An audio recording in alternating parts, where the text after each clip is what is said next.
Hi, I'm Dr. Soloway. I'm a rheumatologist. I've been in practice for 25 years. I specialize in treating hand and wrist pain, shoulder, knee, and back pain. The first arrow shows the phalanges of the finger.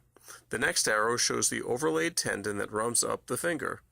This is the pulley that's just below skin and above tendon.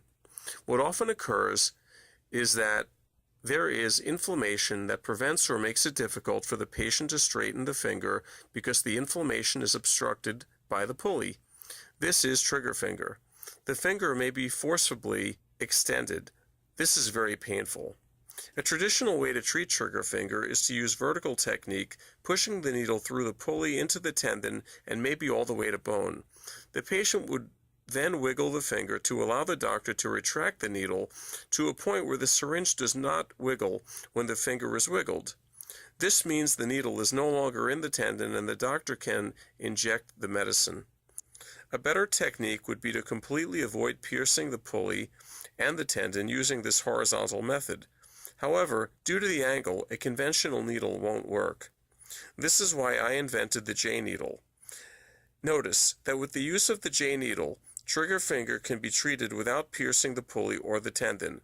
I've had tremendous success with the J needle, not only for trigger finger, but for treatments of other problems as well. Trigger finger is a very common problem. It's estimated that about 200,000 new cases a year occur in the United States. It's estimated that about 2 to 3% of the 300 million plus people in the United States may get this randomly at any time. It's also estimated that about approximately 10% of all diabetics get this. We have an aging population, we have an obese population, we have more diabetics coming on board all the time. This, therefore, will likely become a bigger problem. I came up with an innovative method of making the needling procedure easier, less painful, and quicker. And I have a patent pending with the US government for the J needle.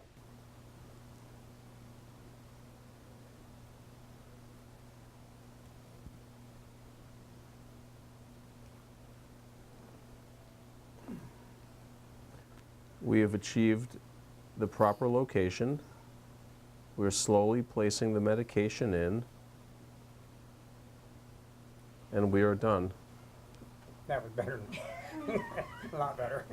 Okay, so here you have a patient who's happier with a J needle than with a non-J needle. The clicking, picking is gone. It's gone. Yeah. Right. It's gone, Yeah, right away. Right. So you have immediate relief. Right. Okay, so let's go back to that tender spot. Cliff, No, it's not. no pain anymore. No.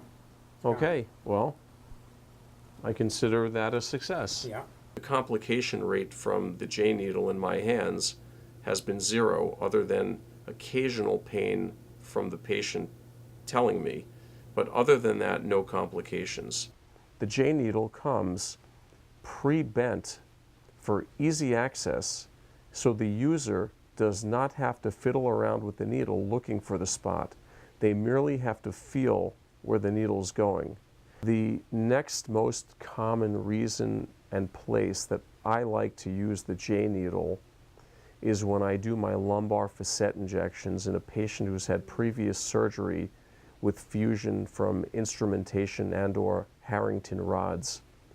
I find that rather than rolling the patient back and forth around the fluoroscope and the table, that it's much easier to take the bent J needle, stick it in, and have it bypass the metal and go directly to the facet joint.